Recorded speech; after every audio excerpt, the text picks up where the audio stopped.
I'd like to share some thoughts and experiences about and with energy. Once, many years ago, I was participating in a group meditation, and the woman that led the meditation, she started the opening prayer, and as soon as she did, I sensed a shift in energy. Perhaps you recognize this. The energy changed, there was a calmness and space, and it was like something descended on the room, on the group. And later I thought to myself, wow, this is really wonderful, and it's really special, and it's priceless. I realized that many things in this life, in the world, you can buy, or you can acquire, or you can practice and then acquire the skill. But something like this, to have the connection, to have the concentration and devotion and feeling a sense of surrender, to be able to channel energy in this way. You know, if Bill Gates had said to her, well, I give you $20 billion and you give me this skill, it wouldn't work.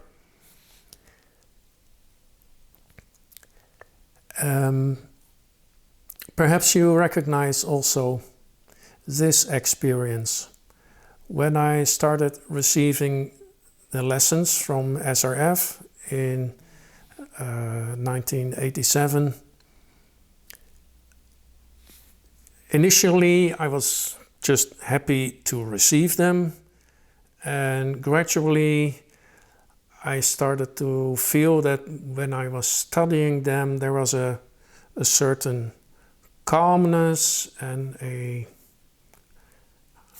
maybe kind of warmth or a sweetness that would come over me, or that would be present. And after a while, I noticed that I would get this feeling immediately when I picked up the envelope from the mailbox.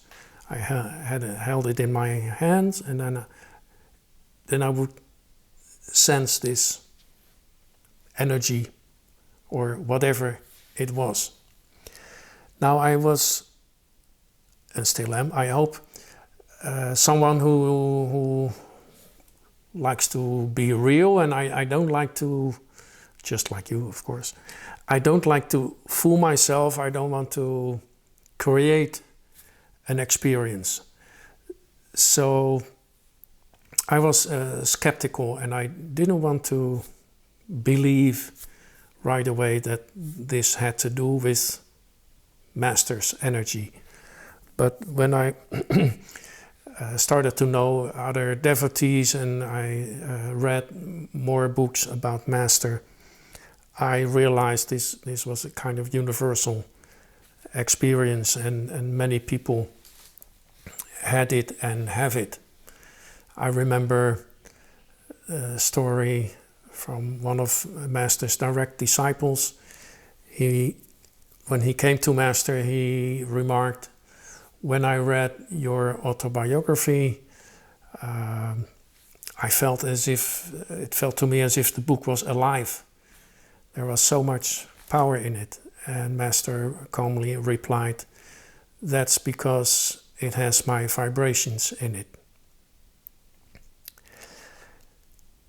Now it's interesting to think about this.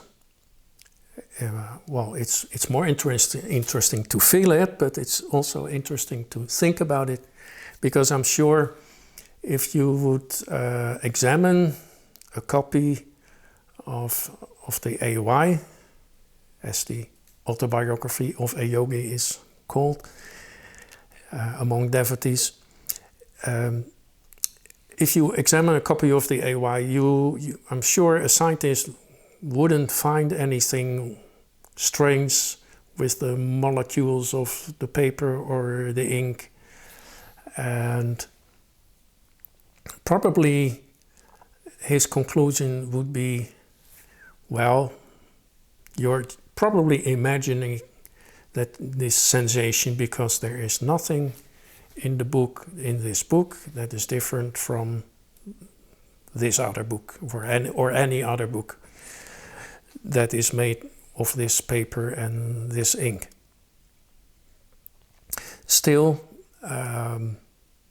once you have felt this sensation and once you realize that other people feel it too, there is no doubt that this is real.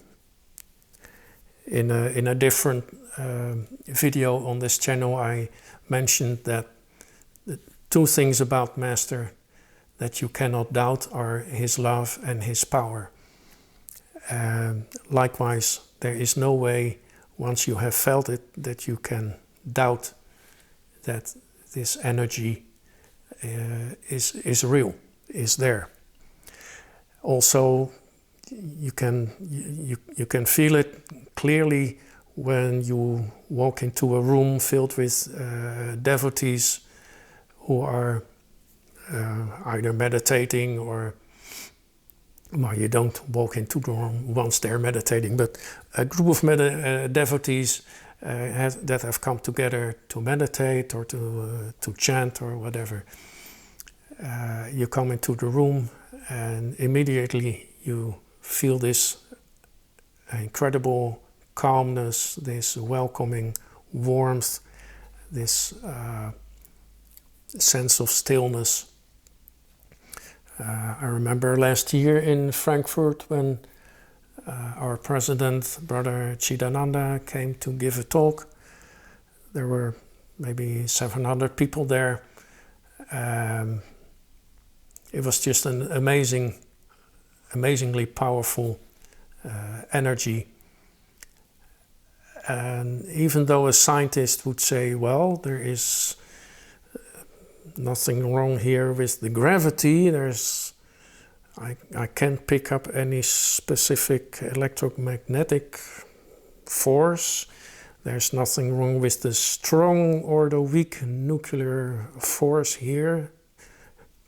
Those are the four forces in this universe that scientists know. So you would say, well, there's nothing here, so I don't know what you're talking about. There is no energy here, there is nothing special here. And yet, when you feel it, you know it. It just calms you, it takes you inside, and you just want to be in it. Likewise, in various shrines of Master, or really any saint, you can go there, and when you approach the place, you just feel this energy, this calmness. So I would encourage everyone to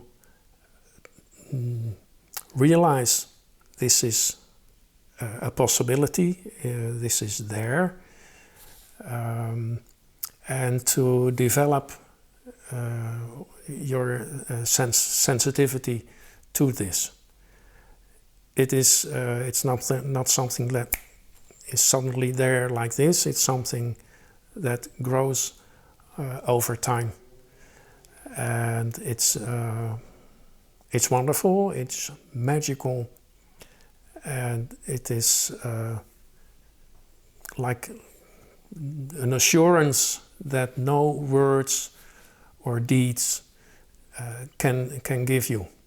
An assurance that the spiritual world, this more subtle realm, is real, and that it is possible to feel this connection with Master in this way. Now, ideally, the sensitivity grows and grows until you feel it all the time, or at least you feel it when you sit down to meditate and you start to focus and you start to chant and pray. You can feel that that somehow magically this connection establishes itself.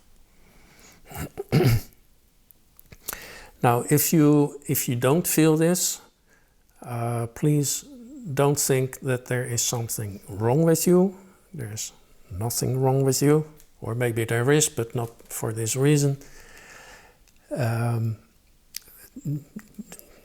I've noticed in over the years or over the decades in teaching that people have different qualities and different sensitivities, and certainly there are people who are sensitive to energy that are not necessarily very deep people, they just have it, and other people that are very deep and loving somehow haven't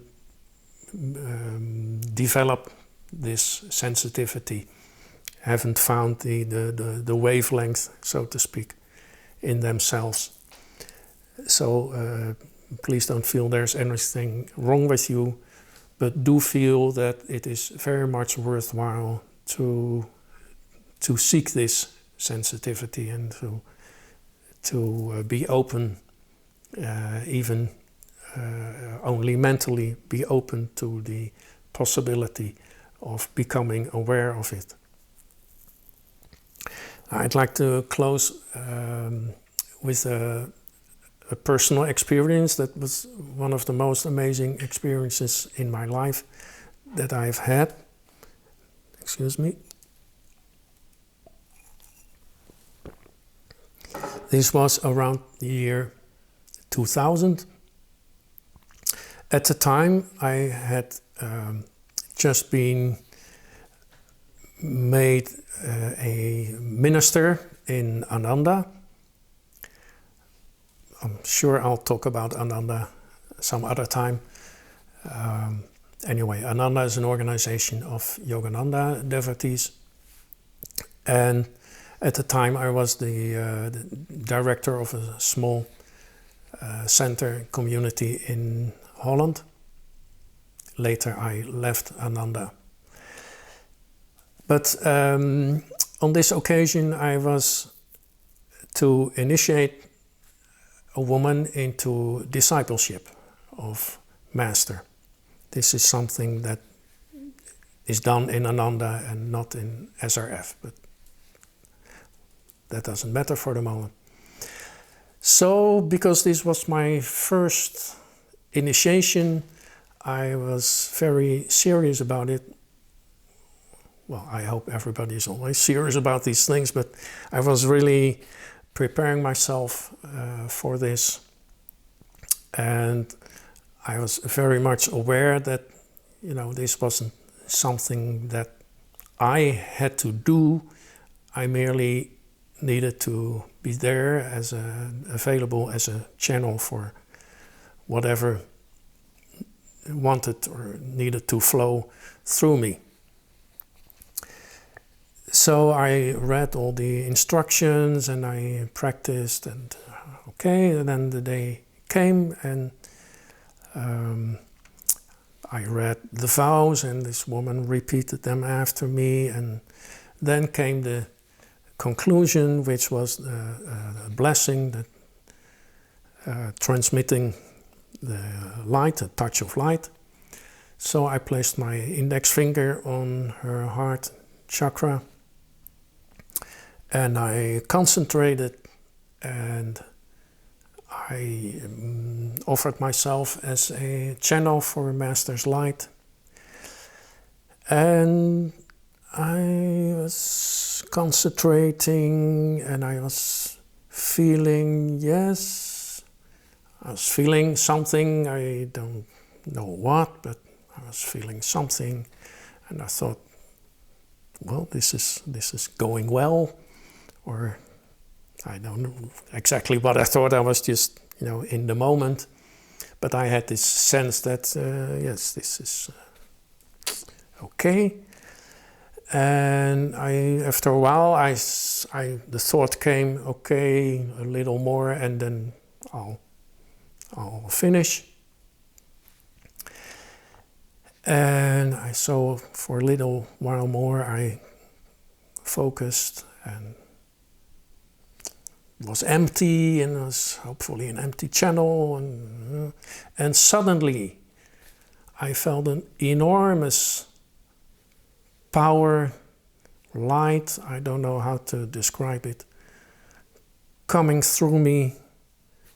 It was totally out of the blue, and it was nearly blown out of my boots. I sort of held on to my wheelchair with my left hand, and I didn't want anybody to notice that this was happening. But it was really an amazing experience. Maybe if you've been sailing, you know the feeling that when suddenly the wind picks up and the sails are out, you have this sense like you're almost lifted out of the water. It was sort of comparable to that. It was like I said, one of the most amazing moments in my life. And if I still needed assurance that everything that Master has taught us and told us about, the spiritual realm is real, well, this is my definitive assurance. And I wanted to share it with you, just for those moments, if you ever have them, that you might doubt if this is real. Maybe you're fairly new on the path. So I wanted to share this for this reason. Yes, it is real, and it may take time. Believe me, the first, I don't know how many years, certainly the first decade as a disciple, I have really struggled with meditation, and many things take time to develop and to establish themselves. But I wanted to assure you it is very, very, very much worthwhile. And in fact, there is no other option in life than to go after this.